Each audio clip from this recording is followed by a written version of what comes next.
Last year, Todd Field came out with his third feature film, Tar, his first in 16 years. Well, you've probably heard of Tar, maybe you haven't heard of Todd Field before, but there's a chance you might have seen him, because Field was Nick Nightingale in Stanley Kubrick's Eyes Wide Shut. Yeah, that guy. Field has led an incredibly strange and unique career in the film industry. There's really no one like him. I've always found him to be a very fascinating guy, and after seeing Tar, I wanted to go back and look at his 3 films and find the connective tissue between them.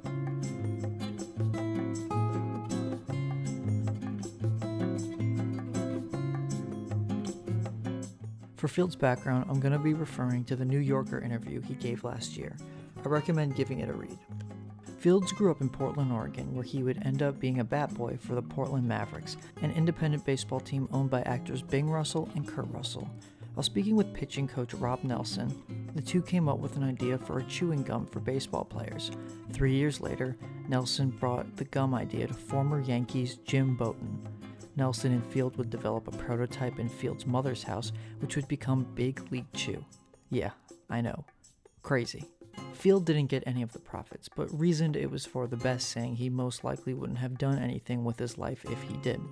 Field was a jazz trombonist. At 16, Field joined a jazz band at Mount Hood Community College. While on a full music scholarship to Southern Oregon University, Field met one of his idols, J.J. Johnson, who advised Field, "Don't do it, kid. I'm probably one of the best that ever was, and I can't get a gig. This form is dead." At 19, Field moved to New York City to pursue acting circa 1983, having acted in college theater productions. He was hired as a bar manager for Safari Grill after impressing Liza Minnelli. There he would meet countless actors and filmmakers. In 1985, he got his first big break as an actor as Croner in the Woody Allen film Radio Days. He would continue acting, but after a while considered quitting to make his own stuff.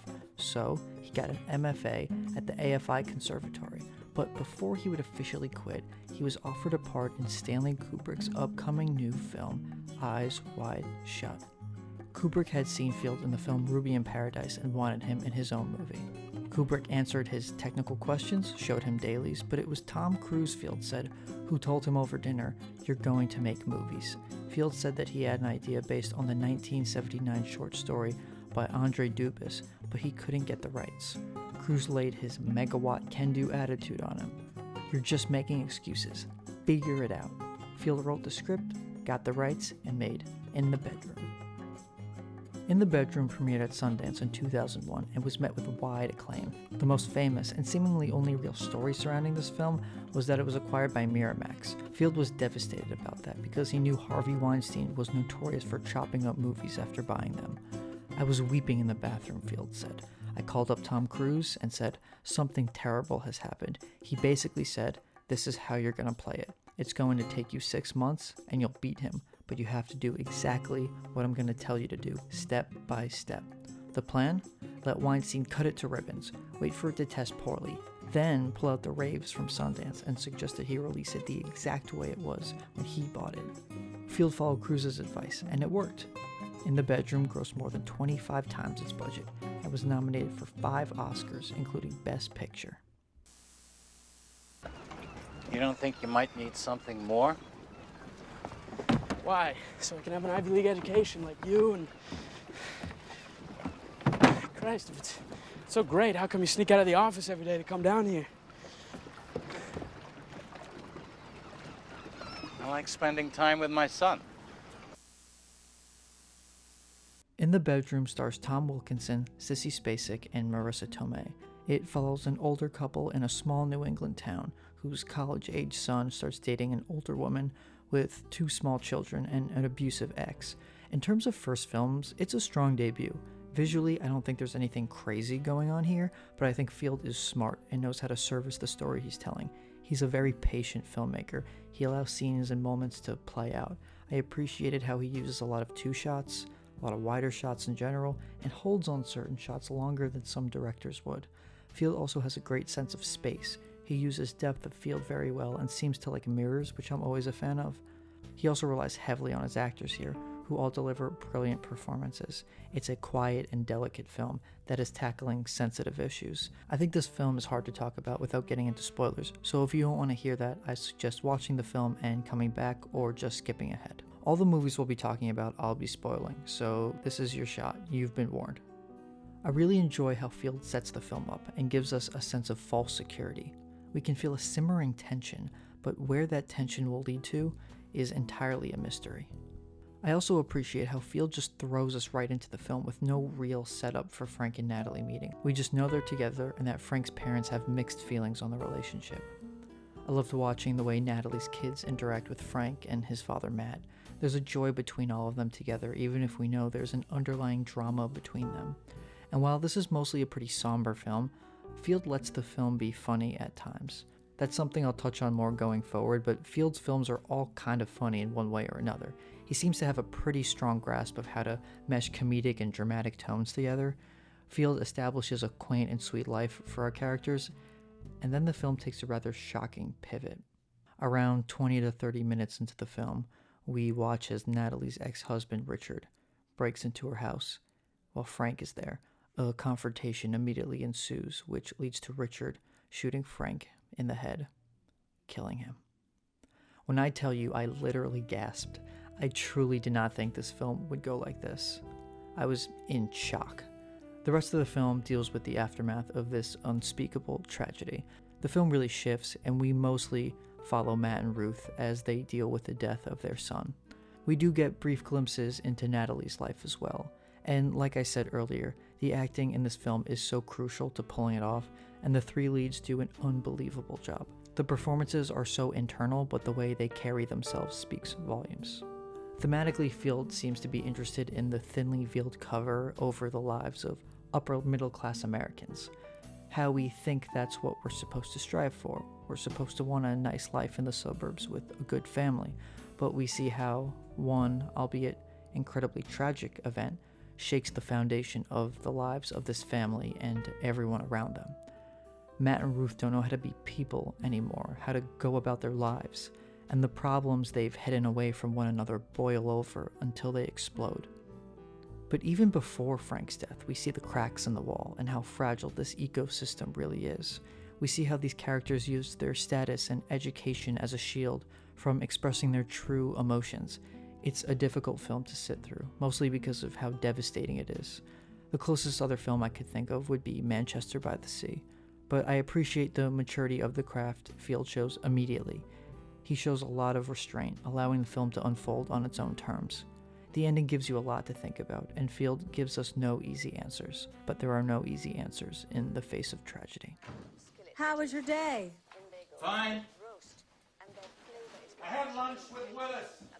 It was really great to see him. My day was fine too, thanks. Sorry, did you say something? No.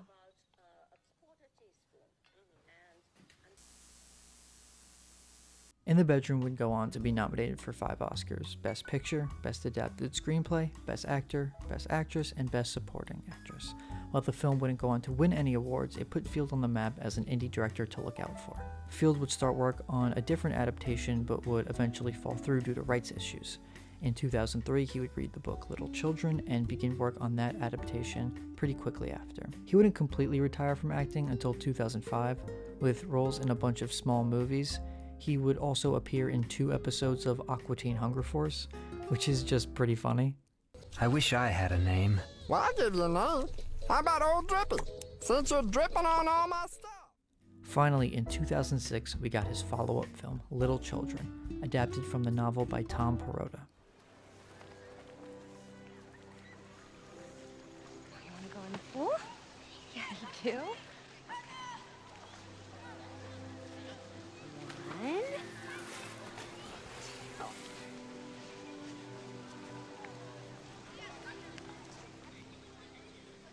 Daddy, can I go in the pool now? In a minute, okay? Little Children stars Kate Winslet, Patrick Wilson, Jennifer Connelly, Jackie Earle Haley, and Noah Emmerich.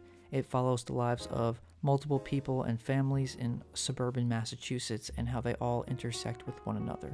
In terms of follow-up films, this one feels like a pretty standard progression, especially for the time. Another literary adaptation for adults about the lives of suburban Americans.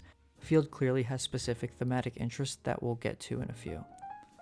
Kate Winslet plays Sarah, an unfulfilled housewife who meets another unhappy parent in Patrick Wilson's Brad, a stay-at-home dad whose wife Kathy, played by Jennifer Connelly, is distant and always working. After accidentally sharing a kiss, Sarah and Brad begin an affair that brings joy to one another for the first time in a while. Also in the town is a convicted pedophile, newly out of prison, played by Jackie Earle Haley, and a disgraced cop looking for an emotional outlet, played by Noah Emmerich. I think immediately you can see that Field is a more confident director. The cold opening alone is pretty fantastic, setting the scene and leaving an uneasy feeling lingering in the air.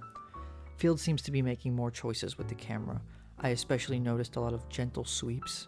I think the most surprising thing with little children is the inclusion of voiceover. Voiceover in film is an incredibly divisive topic. I'm typically pro voiceover as long as it's serving the story, but there's certainly instances where I find it reductive. Most films typically have voiceover in first-person POV, like Goodfellas, with the main character or characters narrating the events.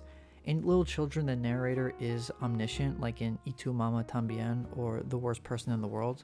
I initially found it kind of jarring, especially because I thought so much of the power of In the Bedroom came from how little was said, and the quiet moments that were forced to come to our own conclusions, and how the characters are feeling. But slowly the voiceover won me over. I do think it was a smart choice to include it. Field once again is exploring the underbelly of suburban America, how all these people put on this facade expected by society, but deep down all harbor secrets, some worse than others. I think getting in their heads and getting an objective look at their lives is an effective way of portraying this town. It gives the film a more literary feeling, which is apt considering Sarah studied English in college, and her background in the field becomes somewhat important later on. Smiling politely to mask a familiar feeling of desperation, Sarah reminded herself to think like an anthropologist. She was a researcher studying the behavior of typical suburban women. They weren't organic? She was not a typical suburban woman herself. This doesn't mean the film doesn't have any levity. It's surprisingly funny.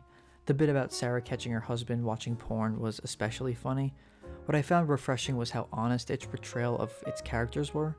There wasn't necessarily any judgment, but the film is showing you straight up how nasty, gross, perverted, and crass everyone is, especially white upper-class Americans. I think this is where you can see parallels to Kubrick's Eyes Wide Shut, and even Lynch in some ways with how he dissects suburban America in films like Blue Velvet. It's a very horny movie. Sex plays a big part in the film, whether it's the affair between Sarah and Brad, or learning the secrets of other characters in the town. Sex is a central theme of the film and what it reveals about ourselves. There's a lot of small moments dedicated to the way Sarah and Brad touch each other, even casually. When asked about the sex scenes in the film, Kate Winslet said, "The point is that through the intimacy of those scenes, who these people are as people is not only revealed to each other, but to themselves as well. Sarah really comes out of herself and changes as a result of being in that position when she is feeling something that she has never felt before, and changes who she is and also changes Brad too."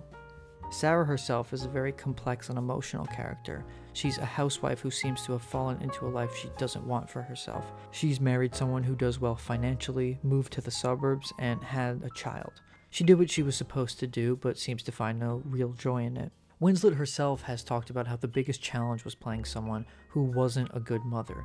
Not that Sarah yelled at or hit her daughter Lucy, but that she just wasn't suited to be a parent. Sarah sees Lucy as an inconvenience, and that by having Lucy, she's lost part of herself. When she meets Brad, her world opens up again and she feels emotionally free for the first time, seemingly in forever. From then on, Lucy seems mostly like an excuse to get closer to Brad. This comes to a head in the final act when she puts Lucy at risk for Brad and realizes how bad of a parent she's been this whole time. Brad himself seems more like a lost soul, a man who's somewhat in arrested development and is struggling to be the person expected of him. His wife is the one with the job, and her parents, who seem very well off, send them money. Kathy budgets his life and has a grasp around him that he doesn't even think he can shake until he meets Sarah. He also joins a night football league with a bunch of police officers that help him relive his glory days. And I think with our current political climate, those scenes feel incredibly unsettling when watching today. The narration we hear on Brad's thoughts about Kathy and Sarah are especially revealing. I love the fact that Brad and Kathy are this conventionally attractive couple, but how that seems to matter so little to them now. How even when Brad kisses Sarah, he thinks she's not as pretty as his wife, but finds her much more alluring for some reason.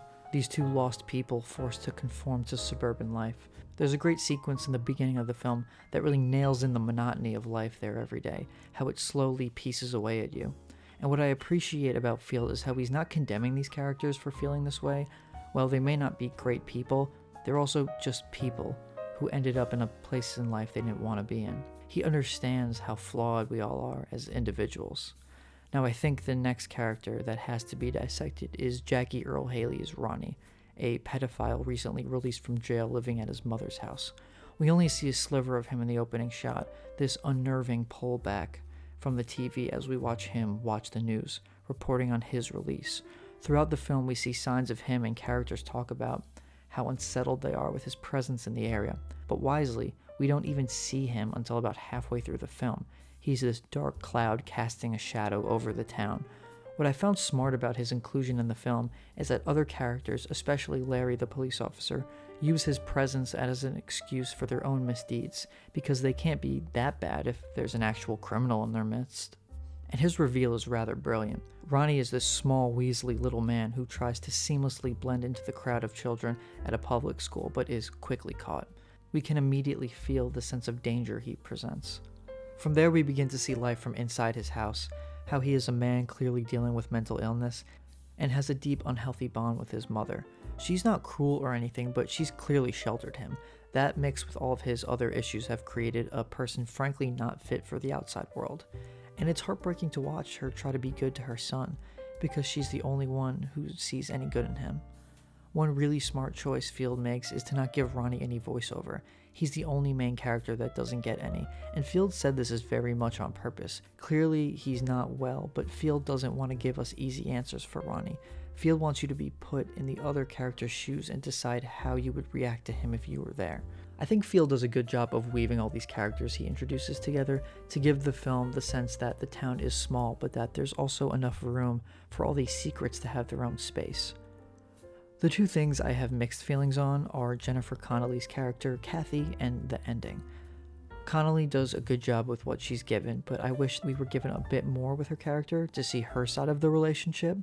But at the same time, this film is really more about Sarah and Brad's relationship, and I think the distance we have from Connelly is supposed to help us relate to Brad. In terms of the ending, I found it rather surprising. I'm not sure if I was supposed to read it as good or bittersweet, at least in terms of Sarah and Brad's relationship.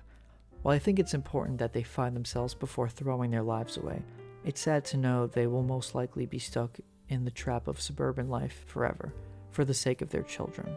But frankly, I'm not sure what the right ending should be. Little Children is a very good movie and one that complements In the Bedroom rather well. I like how these two films explore the dynamics of suburban life differently.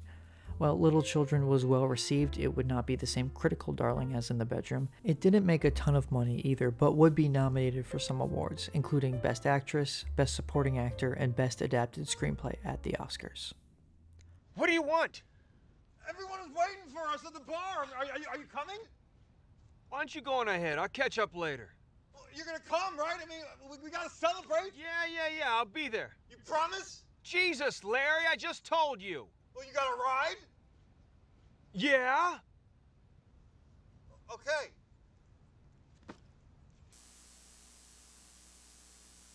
After Little Children, Field would not make another movie or even have a credit on IMDb for another 16 years. Where did the indie darling director go? Well, according to that earlier New Yorker interview, his wife had told him she was pregnant with their fourth child during his Little Children press junket, and wanting to be a more present father, decided to take some time away. He would keep working behind the scenes though. Field would attempt to work on a number of projects that would never get off the ground. He wrote an original script about a military recruiter called For God and Country, an untitled political thriller for Cate Blanchett. He tried adapting the novels The Creed of Violence, Blood Meridian, and Beautiful Ruins, but cannot get enough funding. He even thought making a movie about his time in Little League in Portland, but decided against it. In the meantime, he directed commercials and coached Little League. Eventually, Focus Features approached him with writing any film he wanted to make. Field says he had the idea for a character like Lydia for quite some time, but never actually put pen to paper, so decided this was the time to go for it. The writing process for Tar was surprisingly short. It only took about 3 months to write, which is incredibly impressive when you consider how dense and complex of a work it is. He was convinced they would shoot the film down, but to his surprise, they wanted to make it. So for the first time in over a decade, Field was directing a movie. Field had wrote the part of Lydia for Blanchett specifically, and said that if she had turned it down, he would not have made the film. Funny enough, if you go back to older interviews with Field, he talks about how he never writes with an actor in mind, because he finds it reductive and limiting. But here he knew it could only be her. Production of the film was somewhat difficult because of COVID restrictions, securing locations in Germany, and because of time restraints they had with the Dresden Philharmonic. In Germany, all orchestras are democratic, so they have to vote on whether they would allow the crew to shoot with them. Thankfully, they agreed. Tar would premiere at the Venice Film Festival in 2022, becoming a critical darling and garnering tons of awards, including 6 Oscars. How's the writing going? I never know how to answer that question. Makes it sound like a physical act. Like, how's the shitting going? Tar is about the fictional female composer Lydia Tar, an incredibly impressive figure who is considered one of the greatest living composers, and who is the first woman to conduct a major German orchestra. Slowly, we watch as she uses the power she's achieved to manipulate the world and people around her, and how that slowly starts to come back to haunt her, revealing her dark and insidious past. There is so much to say about this film. While I think it does share some similarities with his previous 2 films, what is shocking is how it's visually and thematically so much denser and richer. It's one of the craziest improvements from one film to another I've ever seen. It's an airtight script with such precise and detailed visual storytelling. There's so much humor and nuance immediately present in the film, starting with the title itself. This all-caps title with this accented A. A funny in-joke about the obnoxious prestige surrounding these films and these people, how they see themselves as larger than life, and that she most likely gave herself that accent on the A to seem more prestigious. We even get a book later called Tar on Tar, and then you have the opening credits to the film, which lists the entire crew. A lot of the film is about power dynamics, these cruel and complicated people in power, and how they use their influence. By putting the credits first, Field is showing us the people that got this film made, and in turn that behind a woman like Lydia, there are countless people working harder to make her look good.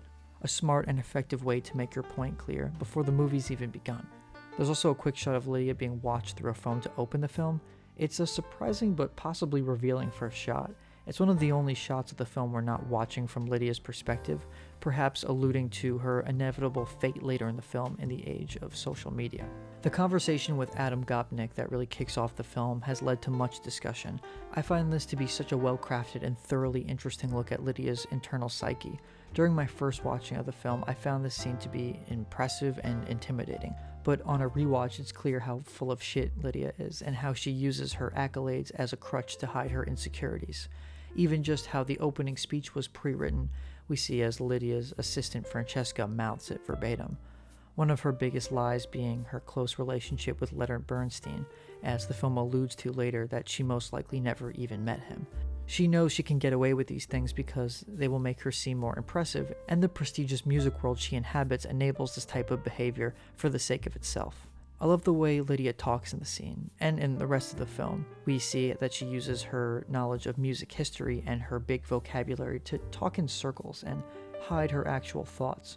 She's playing the part of a sophisticated woman of the upper class, hiding who she actually is. All in all, it's a funny realization as the viewer when you realize it's all a facade, and through that lens, I think the rest of the film almost plays like a pitch-black comedy of her downfall. We also get a shot from the back of the auditorium, who we later learn to be Krista, Lydia's ex-student who she was most likely sleeping with and manipulating, later leading to her tragic suicide. I love how we never see her face and only associate her with her red hair. She becomes this mysterious and tragic figure who seemingly haunts Lydia even from beyond the grave. Soon after, we get another hotly debated scene, the Juilliard scene, another brilliant technical achievement as the whole scene is shot in one take. This is a pretty dense and important scene for a number of reasons. The first being, this is the first time we're really seeing Lydia move around and watch how she interacts with the world. The steady cam they built for the scene does an excellent job of allowing the viewer to feel that sense of space. As she's teaching the class, she begins to speak with the student Max about the piece he's playing, suggesting he should try Bach. Max quickly interjects with the fact that he identifies as a BIPOC pangender person, and because of Bach's misogyny, it makes it hard for him to separate the art from the artist. This becomes easy bait for Lydia as we see how she wields her power. She speaks freely and cruelly and uses her identity as a lesbian to claim that what Max is saying is ludicrous. It could be easy to read as an easy dig at Gen Z, but the scene is much more complicated than that. Lydia uses it as a teaching moment as she tries to humiliate Max, but also show him that the music should be looked at on its own, as she invites him to the piano and begs him to let Bach's music take over. Lydia takes offense to the fact that conductors and composers should simply be defined by their skin tone, gender, or sexuality, but at the same time is secretly an active participant in the manipulation and abuse of women that these white male conductors have been doing for centuries. In an interview, Field talks about how the film had to be set in today to talk about the power dynamics and cancel culture, among other things, because it has to relate to the world as it currently is. And in that same vein, it's hard to judge a guy like Bach for being a bad person hundreds of years ago, when the world was such a vastly different place. We can't know the politics of those days, but we do know today's politics and how they relate to Lydia. And is she right to say what she said to Max? Probably not. And I think the scene raises really provocative questions all around, but it says more about the way Lydia views the world and how that informs the more insidious things we'll come to learn about her. After this, we begin to get a sense of Lydia's world. Her assistant Francesca, brilliantly played by Naomi Merlant, her wife Sharon, played by Nina Hoss, who she shares an adoptive daughter with, and the orchestra she conducts where she is the center of the world. Field had mentioned how a conductor is a great way to show the abuse of power because the conductor is literally at the top of the pyramid. She commands hundreds of people and, as Lydia herself says, controls time. We see as Lydia manipulates her loved ones and everyone around her, seemingly bending them to her will. Slowly, we begin to see the cracks. Krista, we learn, has been spamming Lydia with emails begging to see her. Later in the film, once we learn of Krista's death, Francesca alludes to the fact that the three all might have had a relationship together. Tar is a film filled with mysteries, and because of the very forced perspective, we're given very few answers. I found a lot of similarities to No Country for Old Men, another film where much of the film is about what isn't shown to you. I love all the small, weird details that make Lydia feel so three-dimensional, and her world feel so haunting. Lydia hears strange sounds in the night. There's even a motif of ghosts in the film as you can catch them in the background, as if Krista or someone is haunting Lydia for her sins. We don't just see the Lydia that she wants us to, we see the vulnerable, sloppy, honest Lydia that she tries to hide away from the world and from herself. Moments like where she hears the screams in the woods or the dog in the basement of the apartment building, this strange and bizarre moment that fills us with dread and unease. There's also this maze symbol that we see a few times in the film, first in the gift that Krista leaves for Lydia, then in Lydia's study where the metronome is going off, and finally in Francesca's house in a copy of Lydia's manuscript once she's left. It's hard to say what it might mean exactly, but it seems to be a symbol the three women shared with each other. I saw a theory that it could represent the labyrinth from Greek mythology. Perhaps Lydia is trapped in the maze, or perhaps she's the Minotaur, and her victims, these women, are trapped in the maze. Whatever it may be, it haunts Lydia, follows her, and is incredibly fascinating. This is a very visual film. I think Field's directing here and command over the craft is nothing short of superb. I love his strong use of space and lines, creating frames within frames, and again, he uses mirrors very effectively, but now we get dream sequences, among other things, that show his strength as a visual storyteller. But I think his greatest strength, again, is his restraint. He's precise but not flashy. He doesn't let things linger any longer than they need to. The shots themselves feel as sharp as a knife. So many great leading lines. I was so happy to see the film get nominated for Best Cinematography, because I think that kind of subtle craftsmanship rarely gets awarded. The next character to really shake up Lydia's life is Olga, the cute new Russian cellist that auditions for the orchestra. We see Lydia's gears turn as she gets her into the orchestra and tries to manipulate her into becoming another victim. I think the most revealing scene is the one where they have lunch together for the first time. Lydia tries to put on her act. She uses more big words, tries to talk in circles, and be the smartest one in the room. But Olga is so uninterested in that. She has no interest in the history of the art. She puts no stock into the prestige of the classical music world. It completely disarms Lydia. She seems helpless for the first time. I think Olga is a very intentional juxtaposition for Lydia, a woman from a seemingly poor and small background just like Lydia, but instead of hiding her true identity and creating this false ego for the music world to eat up, Olga is fully herself, a brash and honest woman who only cares for the music, not the showiness surrounding it. Growing up, my favorite is Jacqueline Duprat. She made me want to play cello. Which record was it? Not record, YouTube. Elgar Concerto. I think this is as good a time as any to talk about how funny this movie is, because Tar is very funny. I love the line during Lydia's lunch with Olga where she doesn't know when International Women's Day is. Like I said earlier, this film plays like a dark comedy in many ways, and watching Lydia bullshit her way through life is funny to watch, especially when it collapses around her. Watching her play the accordion and yell around her house was so good too. And the ending is essentially a big punchline, but we'll get to that later. From here we begin to see Lydia's life slowly collapse. She refuses to give Francesca, this poor woman living under Lydia's thumb, the promotion she rightfully deserves, which leads to her quitting and disappearing from the film. Lydia is being sued by Krista's parents for having a part in her suicide. She's being cancelled for a video of the Juilliard scene being inaccurately cut up and posted online, and the people around her start to pull away. When I first saw the film, I was initially taken aback by how little were shown of Lydia being cancelled, but on a rewatch, I really like how we only see it from Lydia's perspective, how we feel how alone she is, how she can't get over her own ego and help herself, and how she's pushed away from everyone she's claimed to love, even her daughter Petra, who Sharon claims is the only person who's never been an actual transaction for her. Her downfall is swift and brutal. When I first saw the film, I really wanted to know the details of what have happened, but I think it is more powerful that we don't know, especially because we're getting it, again, from Lydia's perspective. I still can't shake the scene where she runs on stage during the performance and beats up Elliot. Amazing stuff. Hilarious, tragic, baffling. The last act of the movie is my favorite, and I think perfectly encapsulates her character. Watching Lydia go home to her house in Staten Island, we see how this prestigious woman was something she created. Her name isn't even Lydia. As her brother tells us, it's Linda. Also, quickly, as a Rangers fan, I love that she's constantly wearing this Rangers hat. There's nothing explicitly in the film to support this theory, but I saw a tweet about how Lydia was most likely born into an Islander household and became a Ranger fan as part of her transformation. And if that's true, it's another quietly genius little bit of character building, mostly because the Rangers are the more prestigious New York team, and the Islanders could be seen as a little trashier. As a Rangers fan from Long Island, I have full clearance to say this, and I'd like to believe Field did it intentionally. But going back to Lydia, we watch as she looks through her old room and eventually finds her Leonard Bernstein tape and watches it. I think this is one of, if not the most important scene in the film. You're watching her see what made her fall in love with music, and possibly watch her fall in love with it all over again. As cruel and evil as Lydia might be, she's still human, and seems almost childlike here. I always read the scene as her really reflecting and stripping herself of all her ego, and realizing maybe for the first time in decades why she became a conductor, why she got into the field in the first place, for her love of music. Earlier I said how Lydia was never actually mentored by Bernstein and most likely never even met him, but I think there's a little truth to Lydia's lie. In this scene, I think it becomes clear that she never met him, but he had a profound impact on her life, which is why she lies in the first place.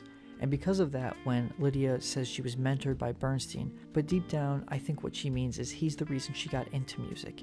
He mentored her with his videos, showed her what was possible as a conductor. I think it's an incredibly revealing scene, and I love it. The final part of the movie has left many people puzzled and confused. I've heard people saying it's all a dream or in her head, and you can of course believe that, but I don't really find that interesting.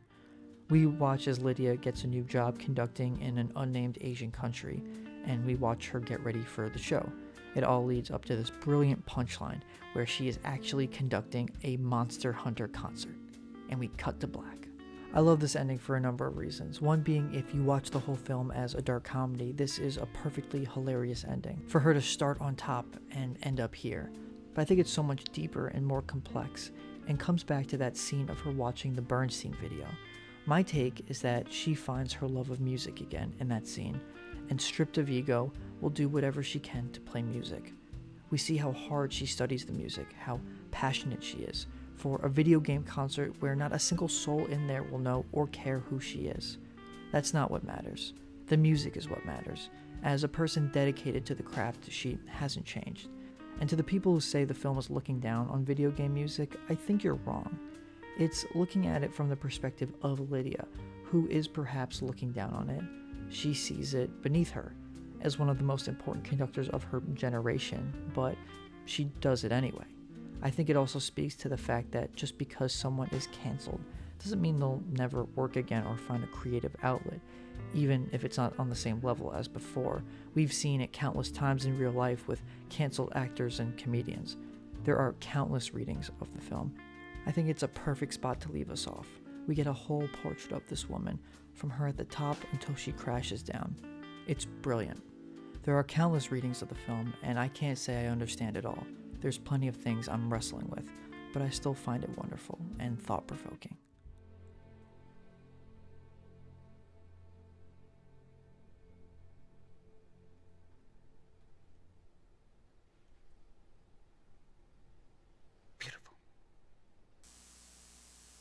When looking at all three films together, what I come back to the most is Field being interested in uncovering the dark underbelly of America and unveiling the facade that people, typically white upper-class Americans, tend to hide behind. How we all have secrets we don't want the world to see, and if and when they come out, how that will affect us and the people closest to us. With his first two films, In the Bedroom and Little Children, Field examines the suburbs, and behind the smiles and waves, there are these cruel, sad, hurt, and very fragile people living there. How these upstanding citizens are painfully human. With Tar, he takes it to another level, examining a high-powered figure and watching the person she created for herself vanish when the truth or parts of the truth are eventually revealed. He's a filmmaker interested in character over plot and lets the characters tell the story, rather than the story controlling the characters.